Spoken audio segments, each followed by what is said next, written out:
Good evening, everyone. Welcome to this event of BCS. It's a joint event of several of our groups. We have Quality Group, Project Management, Business Change, of which I'm the Deputy Chair, and we have North London, London Central, London South, and Hampshire all participating in this event. So welcome to everyone. My introduction is going to be minimal because Niels has got his own introduction as part of his presentation.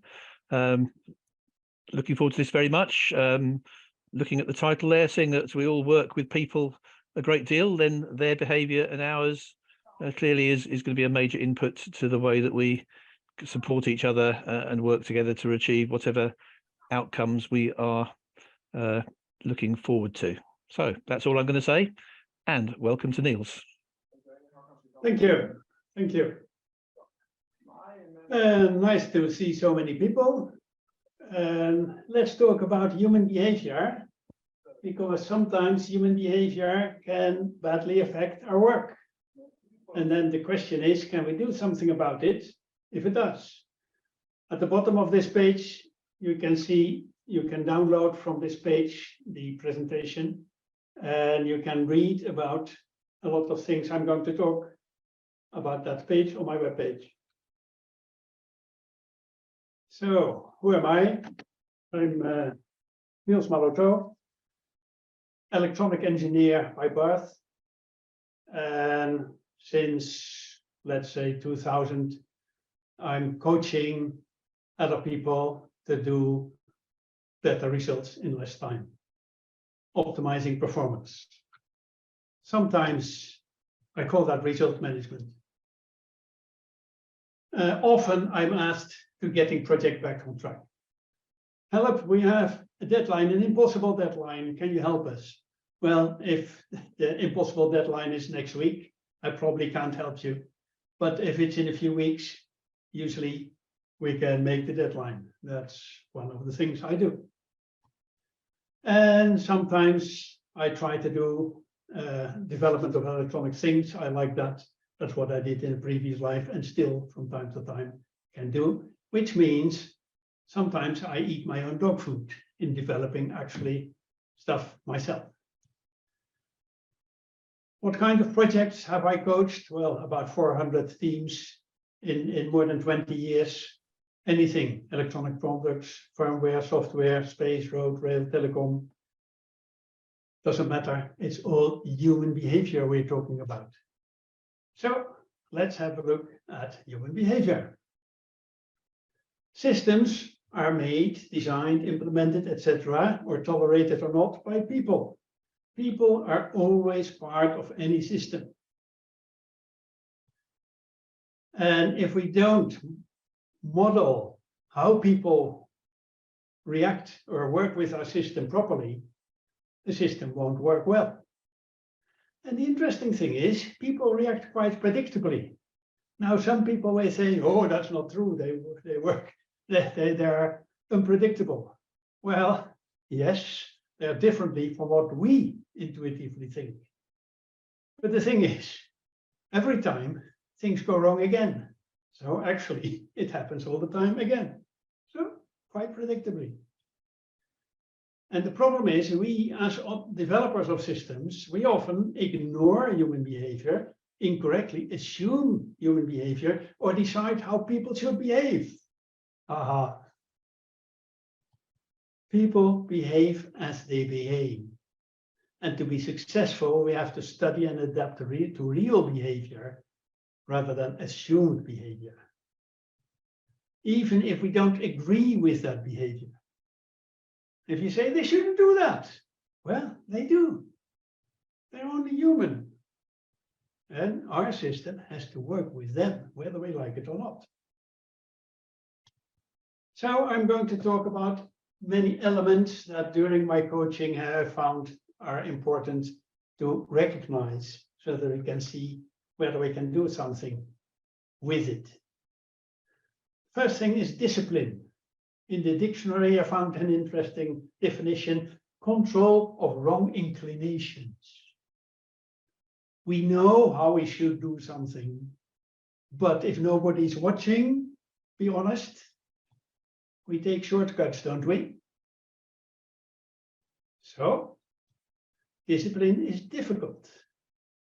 And years ago, I was saying this, and somebody said, yes, he knows the Bible by heart, and he made me understand that religious books about discipline. And the guy showed me the next day, Romans 7:19, the good that I want to do, I do not. And some may know how it continues. The bad that I don't want to do, I do. So the guy who showed me this, he said, people are basically evil. I said, well, I don't agree with that. So that's why I didn't put the second part on this slide. Yeah, but discipline apparently is difficult, and it's known for thousands of years. So what can we do once we recognize discipline is difficult? Are there some things we can make it a little bit less bad? Well, one thing is helping each other. Watching over the shoulder, I call it. Now, have you ever been working and then somebody is watching over your shoulder? What's your reaction? Don't please me, go away. Especially if it's your boss, right? Well, once we recognize that if somebody's watching, it is easier to keep the discipline we know ourselves we should keep, then we can invite each other to watch over our shoulder, to help us to do the better thing, right? Rapid success. Some ways of doing better quality may take a year, and they say after a year everything will be better. Just do your best. Well, any change is creating uncertainty. People don't like uncertainty, and therefore forget it. If it takes a year to become better, it won't work. So I usually say, do it 3 weeks for me. And within 2 weeks, if they see, hey, doing this better helps me myself, then maybe they keep doing it. Or making mistakes. Yeah. If somebody makes a mistake, then there's a short window of opportunity to help them.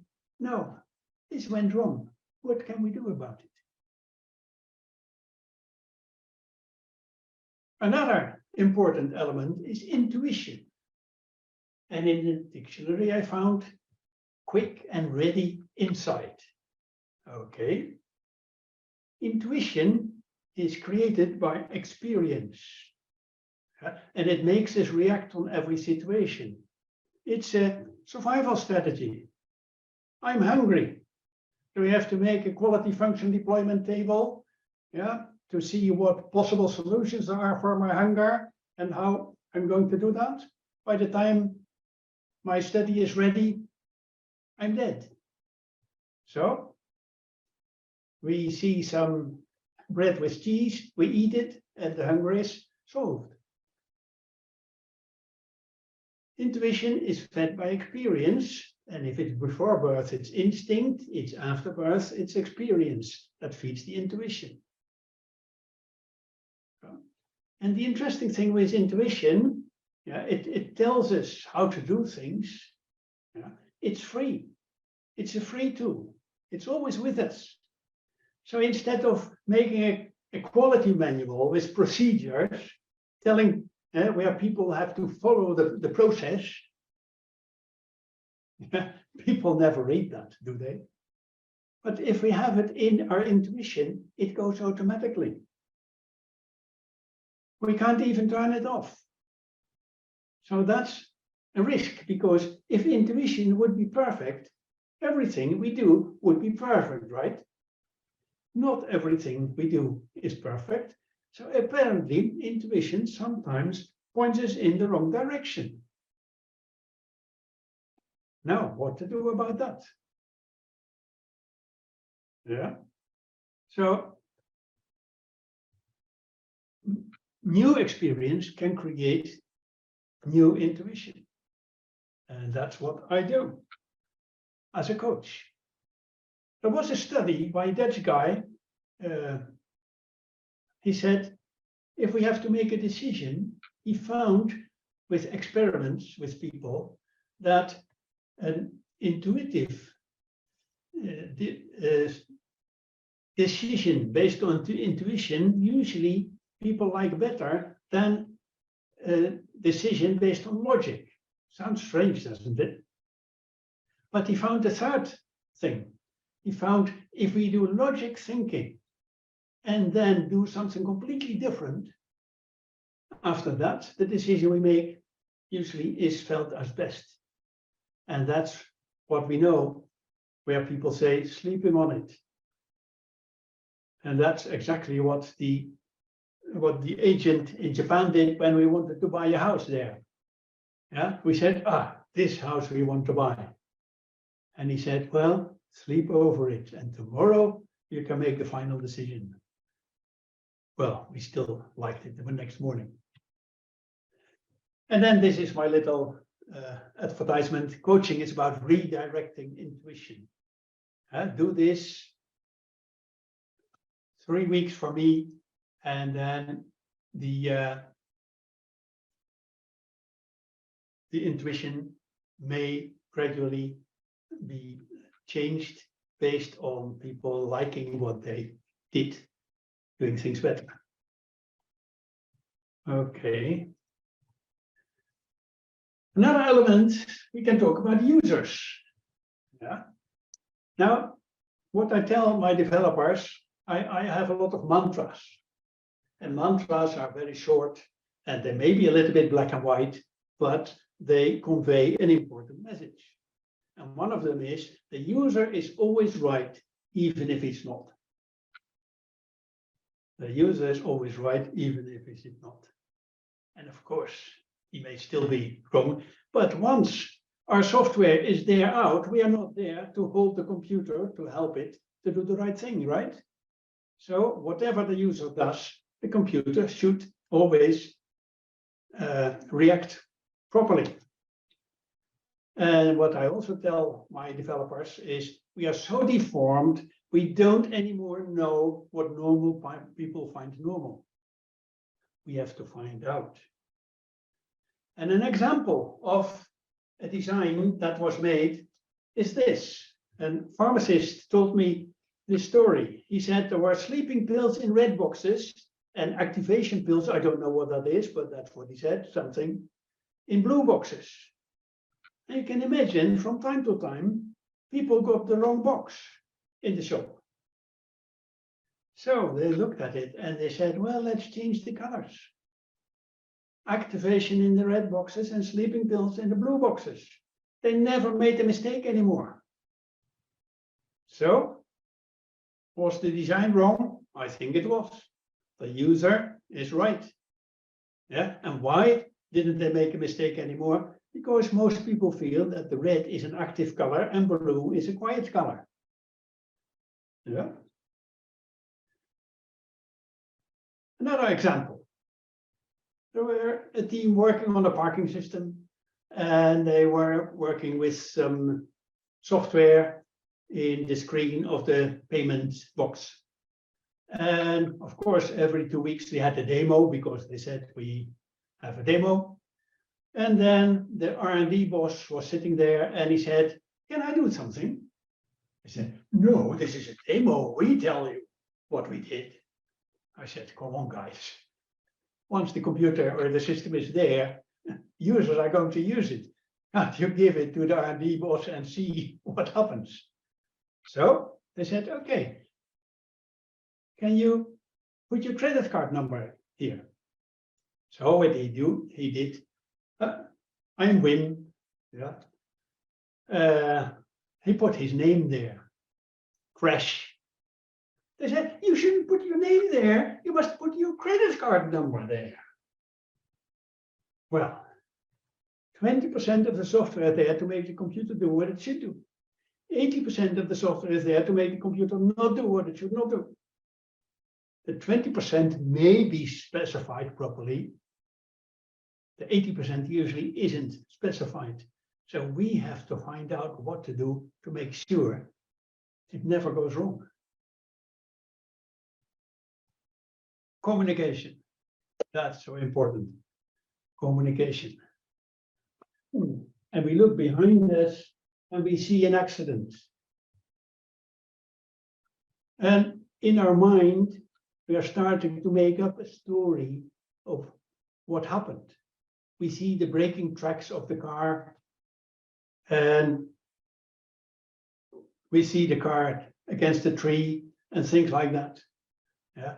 But because everybody has in his mind some concept of accident that is just a little bit changed into the instant of this accident, everybody in his mind makes a different story, because I didn't even see it happening. But I imagine how it probably would have happened. So that explains why witnesses tell their truth. They are not lying, they tell the story they made up in their mind. And because the history of people is different, they all start with a different concept of accident. Maybe they've seen some on television, maybe they were in an accident. All are different. So the story they make up is different. It's not a lie, it's just a story they make up. Same words, different concepts. My brother said, you have to do this directly, which to me means at this moment. To him, it meant in due time. So same word, people may in their mind have even a different idea about the meaning of the word. If it's in the family already difficult, how about in your team? How about in your country? How about between countries? If you outsource and discuss with people in various languages. The thing is, human brains contain rather fuzzy concepts. I know in my mind, I think. So I was talking with somebody and he said, I have a plan. I know exactly what I'm going to do. Can you write it down? Why do I have to write it down? I know exactly what I have to do. I said, well, if you know it so exactly, it should be easy to write it down, because then I can see and understand better what you actually are going to do. Now, you know what happens. Yeah, you know what happens. The person starts writing, changing, adding, moving. I thought it was completely clear in your mind. Our mind has quite fuzzy concepts, and it has a function. It's a survival strategy, because the fuzziness in our thinking creates errors in our thinking, which sometimes we can recognize as a new idea. So, but in communication, we have to do something about it. So, have you ever had that you get stuck in your thinking, and then you go to a colleague and you start explaining? The other guy is just sitting there, has no clue what you're talking about. But you say, now I know. Because you had to make words of it, had to say it. Therefore, you had to unfuzzy your thinking. So, try to explain to our colleague, but not to waste the time of the colleagues all the time. How about explaining it to paper? No, the same happens. Write it down, and then suddenly I realized why people don't like to write documentation, why they don't like to write things on paper. Why? Because it is so difficult. I thought I knew exactly, and when you have to write it down, it is so difficult.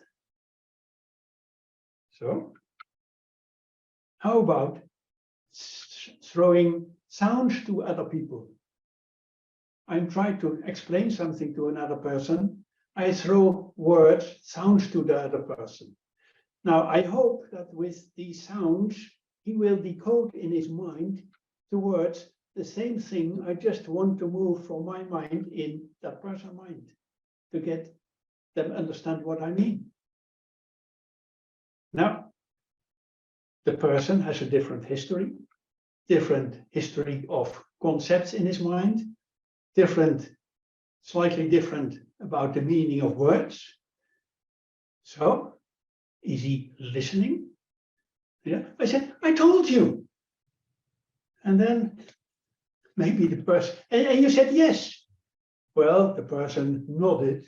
Yeah, he just moved his head. And I thought he was saying yes, but really? So the thing is, if it is written, we can discuss it and change it. And if it's written, you can see it and see the flaws in your fuzzy thinking. Vocal communication evaporates immediately. And email communication evaporates in a few days. So write it down. Somebody told me communication is talking as near as possible past each other. So we think we talk to each other, but better assume that we talk past each other and hopefully as near as possible past each other. So don't assume that the other person understood. We have to check. And I was sitting in a meeting. I was sitting in the middle of a table, and at one side of the table was a customer, and the other side of the table was a supplier. And they discussed about what the customer expected from the supplier in 2 weeks. And then in my mind, I saw these text balloons above their minds, above their head. And in one text balloon, I thought what in my mind, I thought that he had in his mind about the decision they made. I looked at the other person, and in my mind, I saw what I thought was in his mind. And these two things were not the same.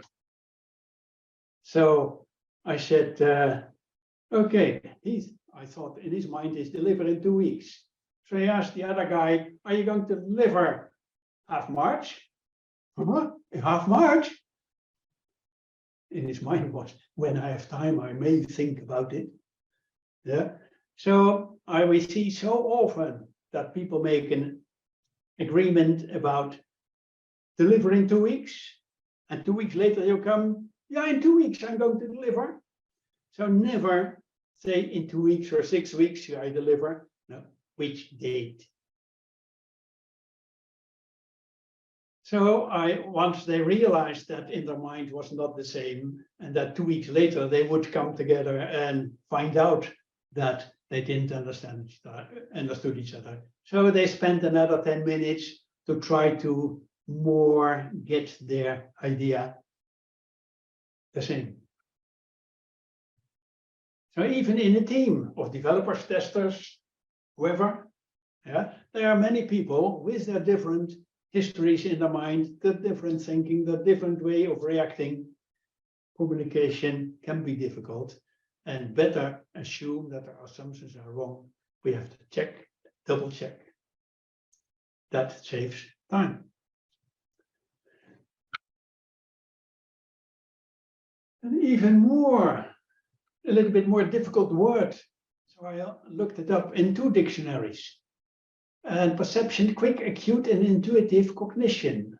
Well, the definition of intuition, I already found quick, acute,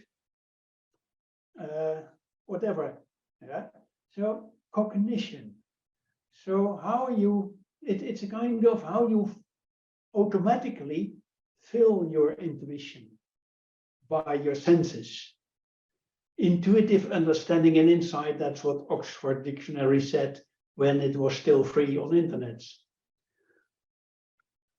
So the thing is, what people see and what they do is not always the same. And there was some study there who said hidden emotions are drivers of behavior.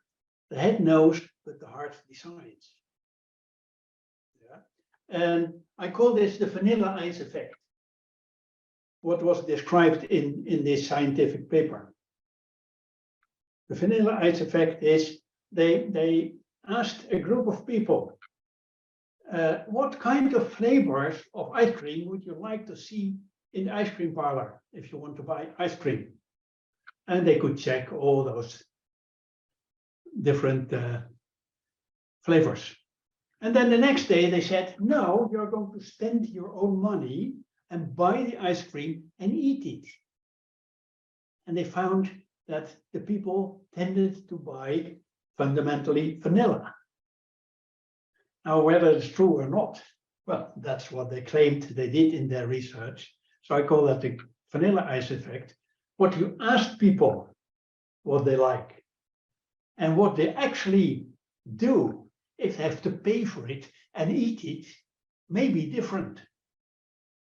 So what's the value of marketing research you do on the market and asking people? You better let them taste it.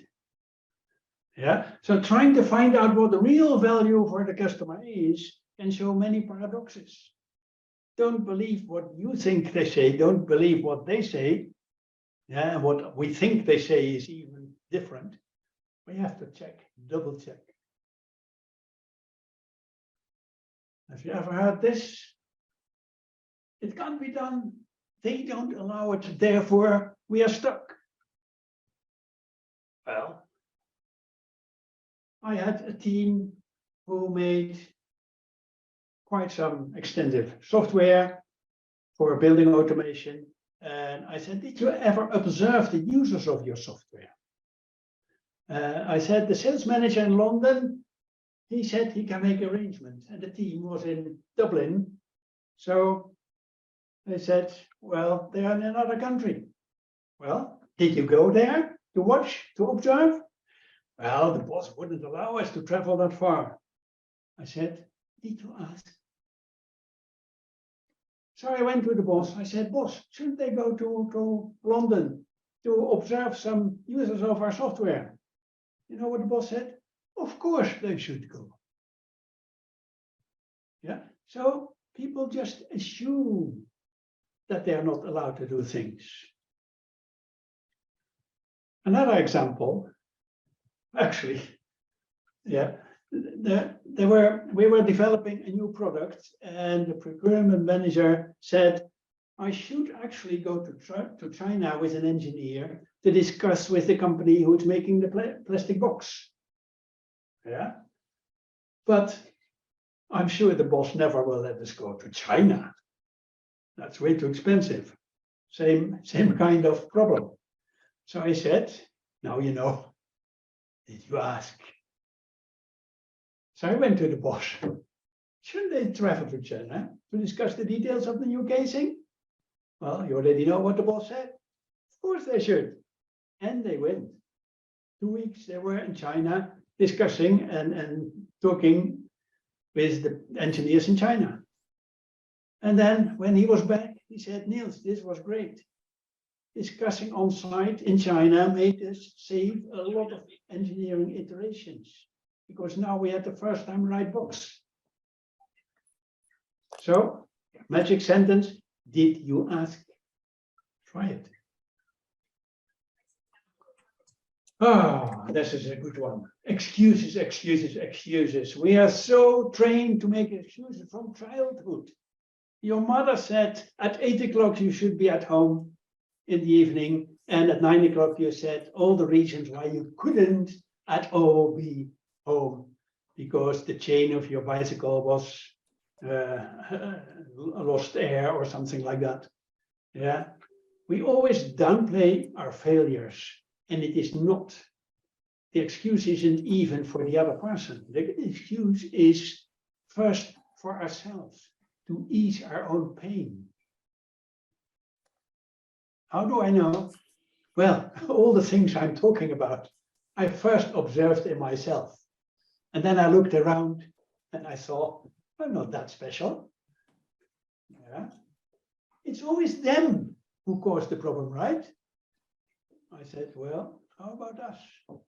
At the fatal date, if there is a real deadline, forget the fake deadlines. If there's a real date, every excuse, any excuse is in vain. We failed, period. Even if we couldn't do anything about it. Come on, we could have done much more than you think. Every day we see a problem earlier, we have a day more to do something about it. So pushing it in front of us makes us having less and less time to do something about it. So that is one of the most important mantras I keep using all the time. What are we going to do about it? I don't want to hear the excuses anymore. What are we going to do about it? Either it's not important, I don't want to hear it anymore, or it's important. What are we going to do about it? Because failure is not an option. Failure is a hard word. That's why we are using it. No pain, no gain. Failure creates pain, and that's what we are going to use to learn quicker than without the pain. But never say you failed. We always use we failed, because we didn't help the person not to fail. What did we do wrong? And for this, I use the bullshit stamp. Yeah, years ago, I was going to a conference and this picture was in one of my slides. And one of the reviewers said, Niels, you can't use that picture. But then I explained the meaning of this picture and then they understood. So I have what I call the bullshit stamp. Bullshit. Yeah, every time I hear these bullshit excuses, I only have to do this and they know. Yeah. Actually, some people later made another stamp for me. They asked an artist to make the bullshit stamp. But actually, this is enough once they understand the idea. And you start seeing them doing it themselves among each other. Then I can leave. Isn't that nice? Now, causes of delay. Delay is usually caused by others, right? Yeah. What is it? If we develop the wrong things, we get the delay because we have to find out and we have to do it again. Unclear requirements. We find out the requirements weren't right. We have to do something again. Misunderstanding, no feedback, blah, blah, blah, all these things. Yeah, hobbying, politics, all bullshit. Yeah, excuses. It's always others who calls it, how about us? But what are the causes of these causes of delay? Use the 5 times why. Well, if you ask that, you see here, management causes the problem. No sense of urgency, blah, blah, blah, perception, all the things I am talking about. Yeah. What are we going to do about it? I don't want to hear the bullshit. What are we going to do about it? And I have to do this only a few times and then they start just doing things about it and not complaining anymore. I like that. Ah, yeah, the aim of testing. Are there testers in our webinar? Yeah, what's the aim of testing? First, being done as soon as development is done. Why should testing delay the delivery of the system? Now you can say that's impossible. Okay, well, almost as soon. Yeah, don't start the testing when development is done. You have tested almost everything, and only the last day of development you still have to test. And then we hear all the excuses from the testers. And you recognize them. Developers are always late. Yeah? Developers don't take it seriously. You've heard that. They don't inject enough defects. Therefore, we can't find them, and they must be there. Otherwise, how can we put them in the bug log software? Yeah, we are the bearers of bad news. They always say, why do you come with your bad news? Well, the developers created the news, right? Bullshit.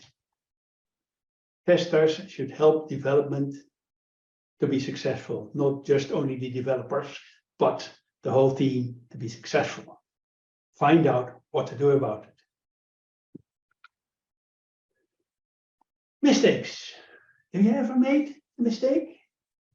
Did you ever do something unnecessary? Well, people make mistakes. We are people, so if we have done something, there are mistakes, right? The thing is, did you talk with others about it? Did you learn from it? And what did you do about it? I was lecturing in Japan, and I was an engineer, an American, and he was working for an American company in Tokyo. And in my lecture, he said, with this slide, he said, Niels, you know what I do? Every time I make a mistake, I write an email to my colleagues to explain that I made a mistake and what I think I should do about it. And his Japanese colleagues thought, that's a weird American. He's telling him what he's doing wrong. He shouldn't do that. Maybe he's losing his job. But after some time, they started also sending emails around about the mistakes they made. And you say what the American guy said? He said, now for every mistake I make, I get 10 back to learn from.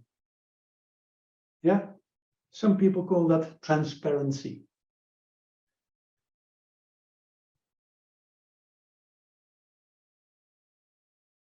Another one, ignore the first reaction.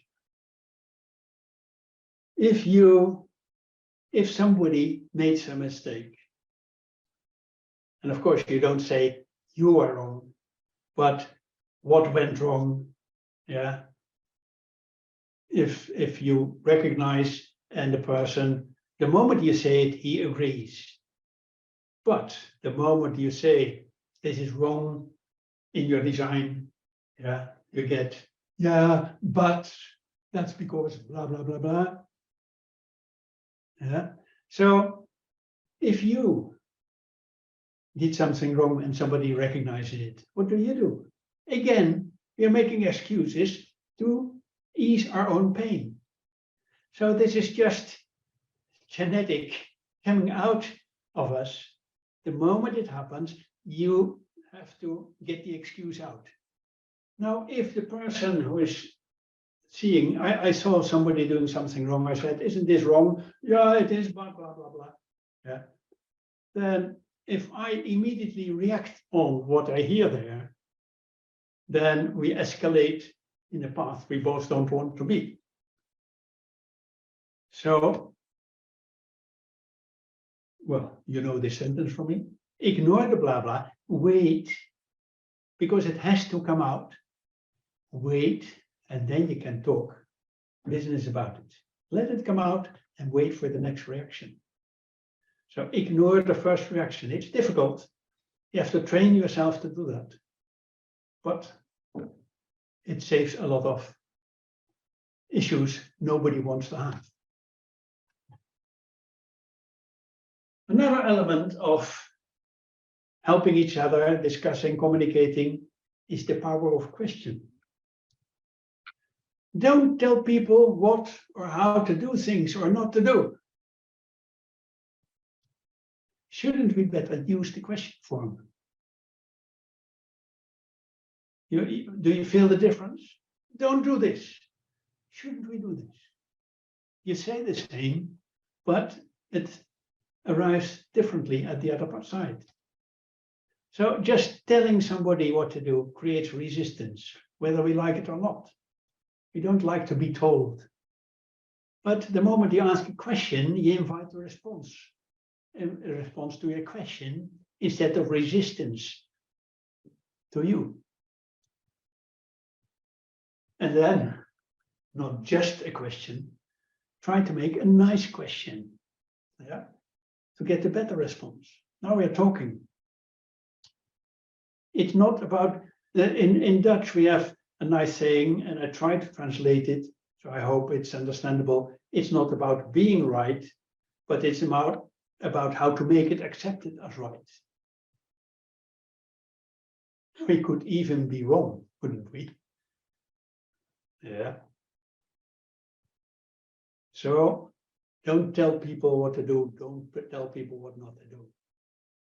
As a coach, I always use the word, let's suggest something. Another, I mentioned that already, instead of using you, use we. Why did you do it wrong? It's a question form, but with the you. Why did we do it wrong? The person knows exactly who did it.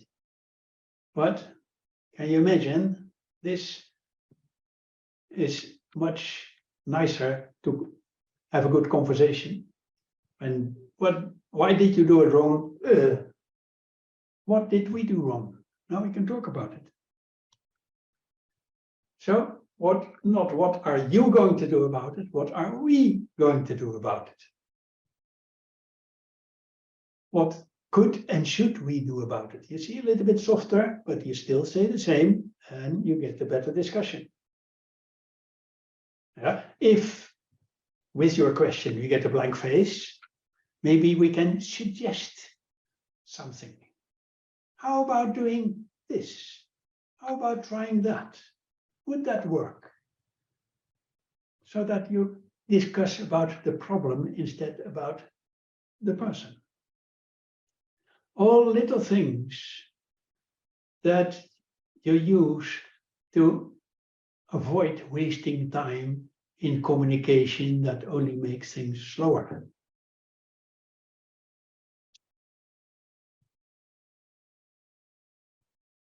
Another interesting thing is culture.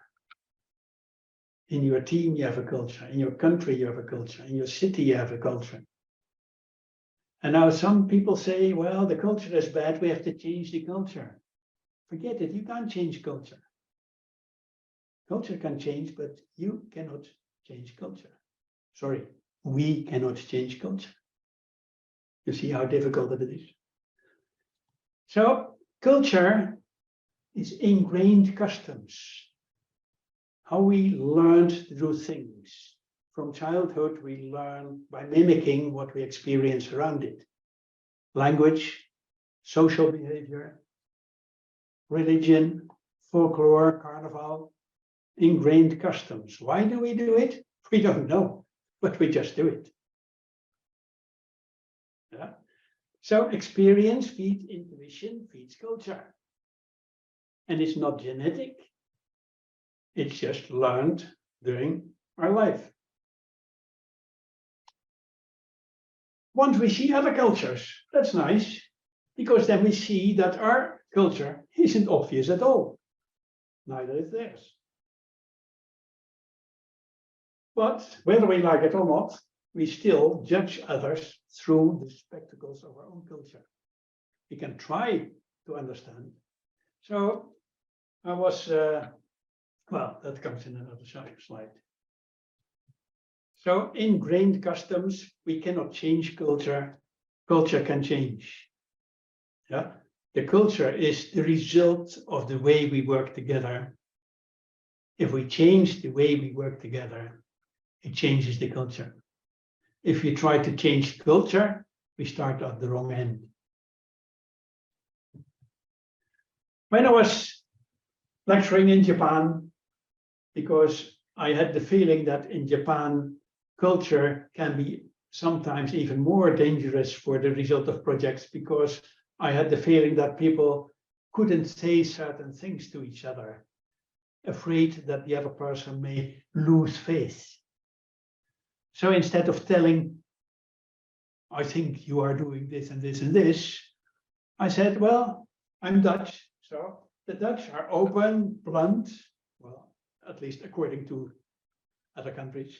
Yeah, informal, we preach, you hear me preaching. Assertive, we can say no.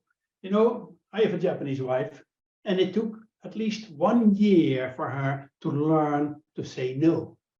She doesn't like coffee, but if somebody said, do you want coffee? She couldn't say no. It took a year.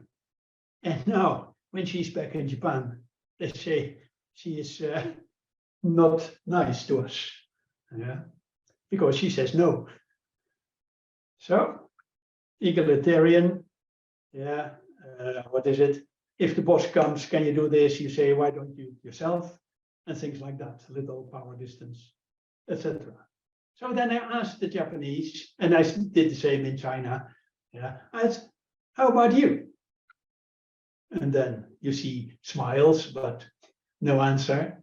So I said, I've heard that you have some difficulty to say no in Japan. Can you say no? And they felt the tension, and they started smiling. They felt the tension. They wanted to say no, but they couldn't. Now I said, I'm sure you're quite capable to tell each other no, but you just use a different way that I don't recognize. And actually, in Holland, we can say no also in a different way. We say yes, but. And then I was working several years ago, wouldn't be possible now, but with a development team in Minsk. In Minsk, they were going to develop something, and I was in this doubling company. And every week we had a Zoom meeting with the project manager and the architect of the team.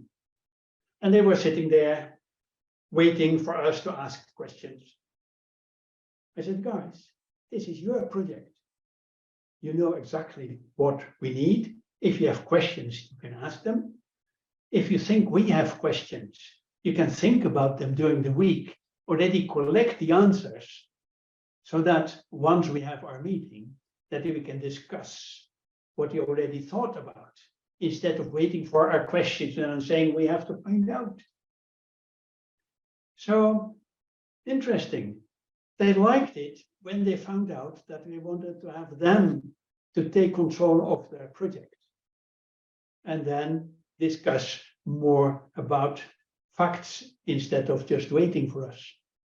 Now, they later explained to me how come that their culture was like that. He said before they were working more and more with Western countries. But before, they always had worked with Russian clients. And the Russians, I think we know that by now, they just tell you, you have to do this.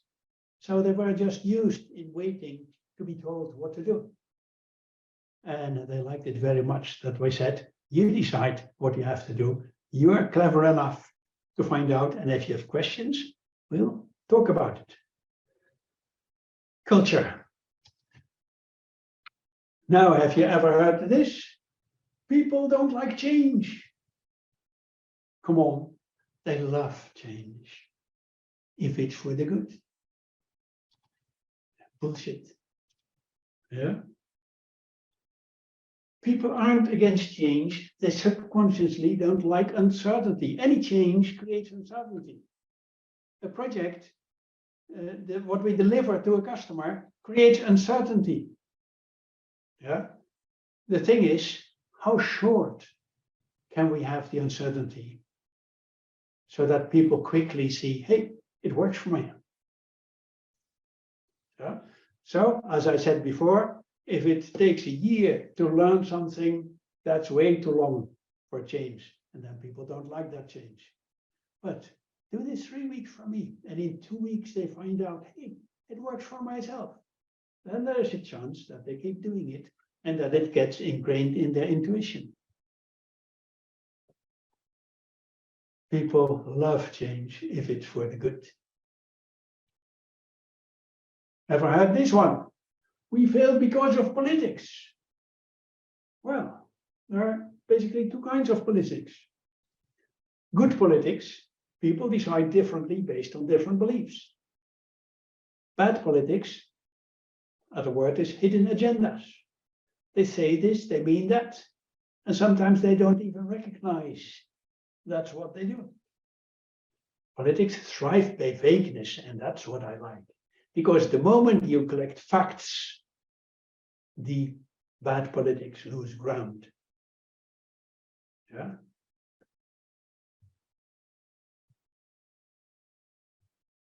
So again, if we accepted the responsibility to deliver successfully in our project or in our work, failure because of politics is just another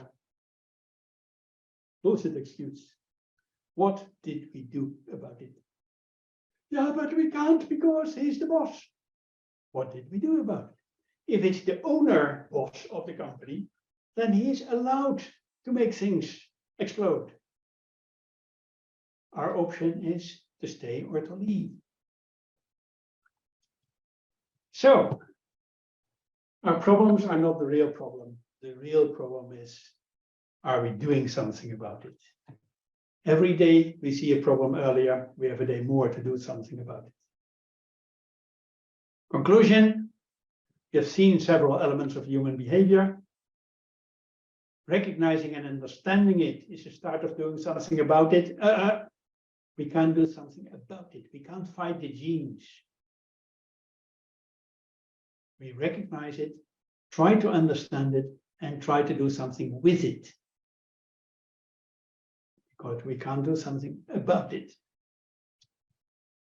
So if human behavior is badly affecting our work, let's do something with it. And you can read on my website under human behavior a lot of the things I've been talking about. And in conferences, you can download these slides. That's what I wanted to talk about, human behavior.